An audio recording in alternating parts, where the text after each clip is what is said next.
Bot Trader kanalından herkese selamlar arkadaşlar. Bu videoda nelerden bahsedeceğiz? Aldığımız herhangi bir hissenin giriş noktasını ve maksimum yükselebileceği seviyeleri bulacağımız, tespit edeceğimiz bir yöntemden bahsedeceğiz arkadaşlar. İşleme giriş yöntemlerinden Fibonacci'yi tercih edeceğiz. İşlemi taşıyacağımız bölgeyi belirlemek için ise trend tabanlı fib uzantısını kullanacağız. Burada yöntemlerini anlatacağım. Daha önce bu tekniklerin ayarlarını videolarda verdim. Bir önceki videomuzda 786 bölgesinden işleme girmeyi isterseniz şuraya bir yere etiketlere de bırakırız. Oradan o videomuza da gidip izleyebilirsiniz. Bizlerin aramıza katılmak isterseniz Telegram grubumuza da katılabilirsiniz. Sizlerden tek bir ricamız var. Videolarımızı beğenmeniz ve kanala abone değilseniz abone olmanız. Şimdi burada bir Akfiş hissesini görüyoruz arkadaşlar. Bunu ben eğitim e, verdiğimiz arkadaşlar da bahsetmişlerdi ve ben bu hisseyi 25 TL'den analiz edip yükselişinin şu an itibariyle bir direnç bölgesine geldiğini görüyoruz. Buradan burayı açtıktan sonra neler olacağını göreceğiz. Onlardan bir bahsedelim. Şimdi baktığımız zaman teknik anlamda şu şekilde bir yapısı vardı ve sıkıntılı direnç bölgesini kırmıştı biz incelerken ve bu 34 seviyelerine gitmişti. Geri düzeltme yapıyordu.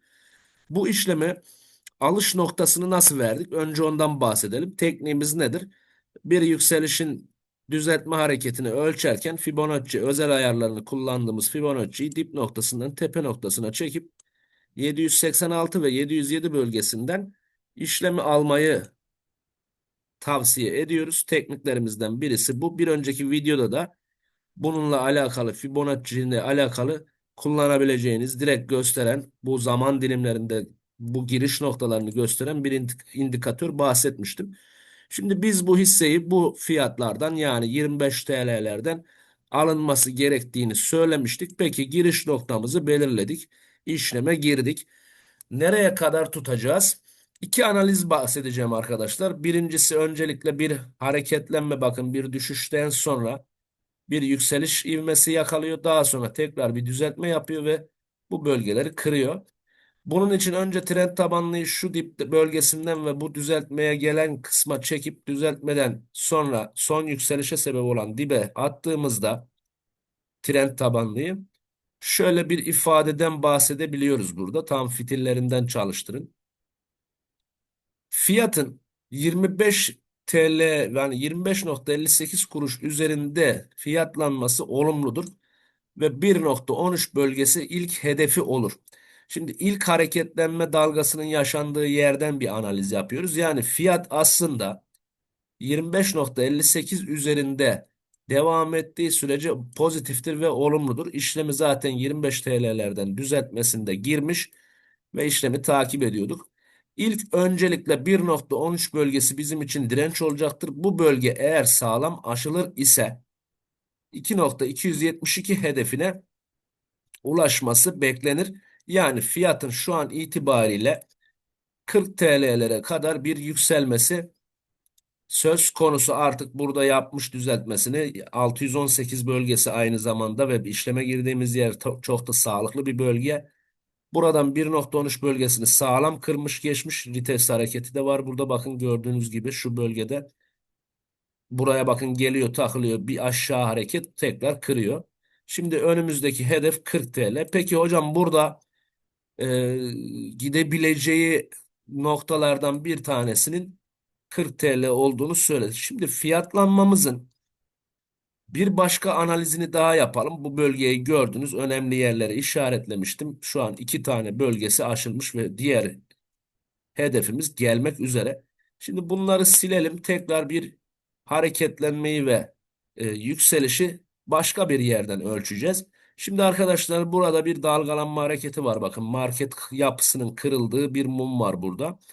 Buraya geldiğimiz zaman şu bölgede bir analiz yapalım yine. Trend tabanıyla bunların ayarlarını verdiğim videolar var. Kanalı incelersiniz, ayarlarını alırsınız arkadaşlar. Şuradaki düzeltme hareketine çektikten sonra bakın bu işlemin ne kadar sağlıklı olduğunu veyahut da analizin ne kadar sağlam olduğunu bir kez daha teyit etmiş olalım. Buradaki yükseliş dalgasından sonra geri çekilme dibinden sonra kırılıma sebep olan dibe trend tabanlıyı attığımızda 786 yani 0,618 bölgesi bizim, bakın dikkat edin, 23,88'e tek geliyormuş ve buraya çarptığı gibi hareket kalkmış ve 1,13 bölgesini kırdıktan sonra 2,272 hedefi gelmiş. Yani benim en sevdiğim ölçülerim 0,618, 1,13 ve 2,272'dir. Bu hedefler geldikten sonra şunu buraya çekelim. Yani analizimiz 28,92'de hedefine ulaşmış. Peki biz bunu erken çıkıyor muyuz? Hayır, izlemeye devam ediyoruz. Bu bölgeden sonra şimdi trend tabanlıyı tekrar siliyorum ve yapacağım hareket bir sonraki üstteki dalgalanma hareketi olacak. Bu bölgeler önemli ve üzerinde dursun. Şunu da buraya çekelim. Bakın analizimi tekrardan sağlamlaştırıyorum. Yani takip edeceğim bölgelere maksimum karı alana kadar hareketimiz devam edecek.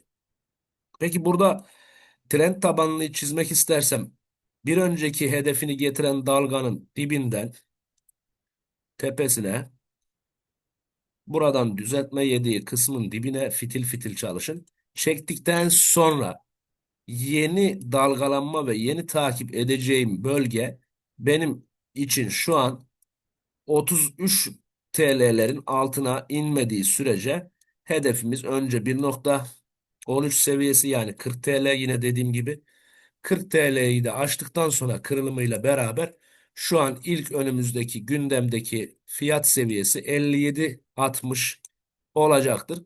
Güzel bir sistemdir. Kriptoda, Forex'te, borsada bu sistemi kullanabilirsiniz. Nasıl çizildiğine dair daha önce anlattığım videolar var.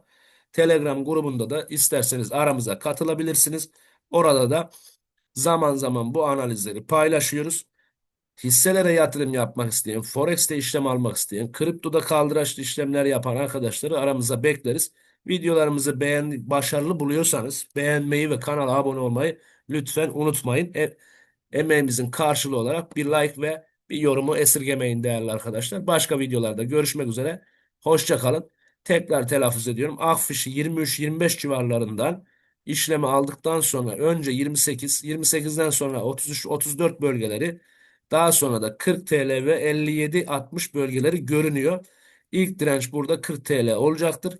Sonra 57-60 bölgeleri bizim için tekrar düzeltme hareketinin yaşanabileceği bir bölgedir. Bu şekilde işleminizi takip ederseniz sağlıklı sonuçlar alırsınız. Şu an itibariyle işlemi verdiğimiz bölgeden itibaren %45 karda duruyor işlem. Eğitim grubunda eğitim alan arkadaşlara bu hisseyi önermiştik. Giriş noktasını nokta atışıyla söylemiştik. O arkadaşlarımız eğer videoyu izlerse yorumlarda belirtirlerse sevinirim. Hoşça kalın, görüşmek üzere.